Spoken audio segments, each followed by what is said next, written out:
Alors, Madame Hervo Akenenge, si vous pouvez vous présenter à nos téléspectateurs de GabonActu.com.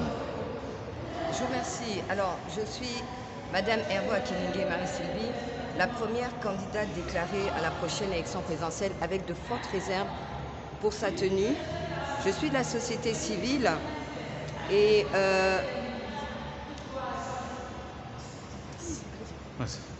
alors, voilà, je pense que... Ce sont les aléas du direct. Voilà. Alors, si vous pouvez vous présenter pour nos téléspectateurs. Je suis Madame Hervo Akenenge Marie-Sylvie, la première candidate déclarée à la prochaine élection présidentielle. Je suis de la société civile et voilà, donc je suis républicaine et je suis libre. Pourquoi vous êtes opposé au séjour d'Emmanuel Macron au Gabon? C'est simple, parce que la France est un état de droit et le Gabon ne l'est pas.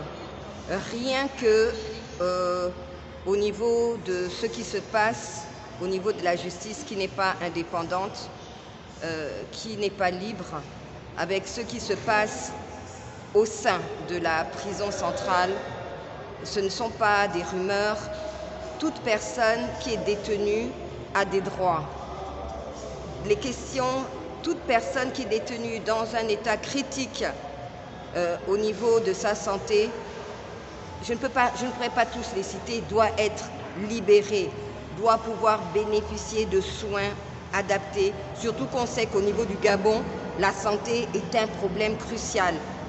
Monsieur Jean-Rémy Yama, Monsieur Brice Lacruche-Alianga, Monsieur Grégory Lacruche-Alianga, Monsieur Justin Dunangoy, Monsieur Aïkenguni, je ne pourrais pas tous, Monsieur René Alogo Akwe, je ne pourrais pas tous les citer.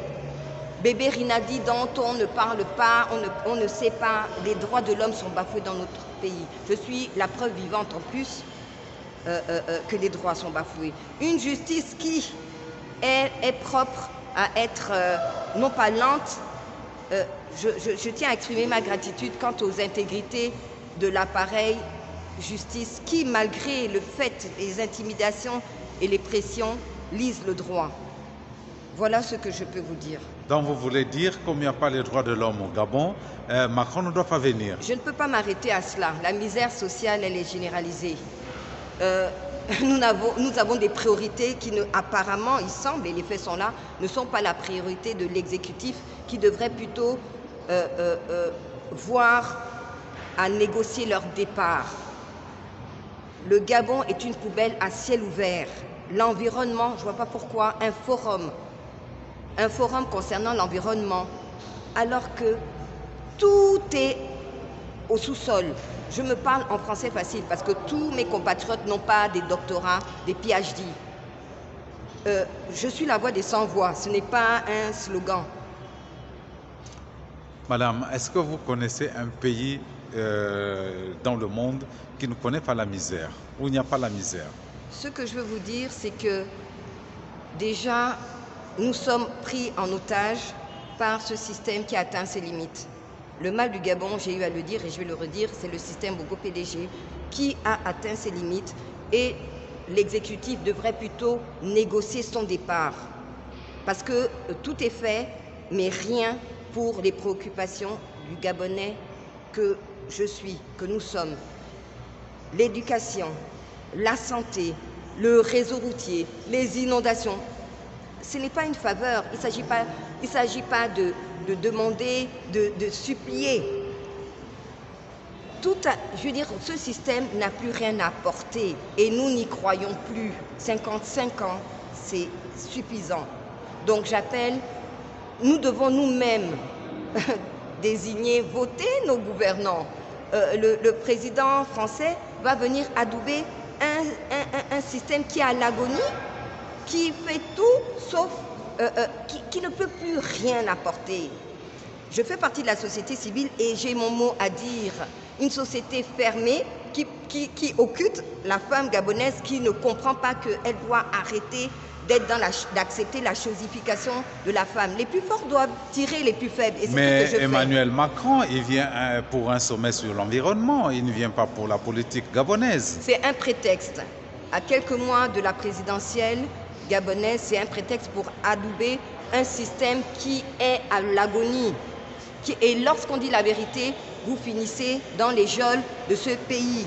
Lorsque la délinquance, le grand banditisme est adoubé dans un congrès de groove, je veux dire, j'ai mon mot à dire et je dis rupture. Rupture, le système, il ne s'agit pas d'un homme, il s'agit d'un système qui commence dans les familles et qui est à tous les pans de la société où l'impunité est le cheval de bataille de ce système politique. Bongo PDG. Et comme Macron, si Macron arrive au Gabon, êtes-vous disposé à le rencontrer? Je vous dis que je m'oppose à son arrivée et j'ai le droit. Je suis gabonaise, je n'ai pas de casier judiciaire. En ma qualité de première candidate déclarée à la prochaine élection présidentielle, avec des réserves pour sa tenue, parce que rien n'est prêt. Rien n'est prêt pour le mois d'août, même si la date n'est pas faite. Nous n'avons pas de CNI. Et il n'y a aucune volonté pour qu'elle se fasse parce que l'exécutif est conscient que nous ne voulons plus du PDG qui est un parti État, ni renouvelé. Le fichier électoral ne sera jamais toiletté. Et des sources avérées disent bien que les autorités compétentes n'ont aucune volonté de le faire. Les morts vont voter. Des enrôlements sont faits de façon illicite. Et tous les organes qui organisent les élections présidentielles, ce n'est pas le CGE qui a été renouvelé, ont la coloration politique de ce pouvoir qui atteint ses limites parce qu'il n'y a pas d'opposition dans notre pays. Il s'agit de pédégistes, bis comme dit une compatriote, mais du système de pédégistes qui sont restés pédégistes dans leur ADN. Et voilà. Donc j'ai mon mot à dire. J'ai mon mot à dire et je dis rupture. Pas de M. Emmanuel Macron. Nous avons des priorités qui sont celles que l'exécutif négocie son départ pour qu'il n'y ait pas de bain sanglant. Il ne peut pas d'avoir d'élection présidentielle en 2023 en l'état et que la femme gabonaise comprenne que ça a assez duré d'accepter d'être chosifiée, d'être marchepied et de bouger ses fesses, tout simplement. Donc voilà, nous tirons vers la fin de cet entretien. Votre dernier mot? Je dis non à l'arrivée. J'ai le droit de dire non. C'est une question de dignité. Nous devons choisir dans la transparence, sans violence post-électorale, arrestation arbitraire. Et je demande à ce que tous les détenus d'opinion soient libérés, surtout ceux qui sont dans un état critique. Les Merlin, les Agaya.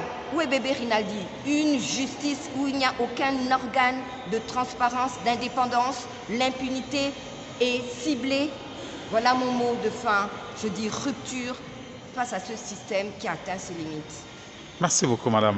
C'est moi. Merci.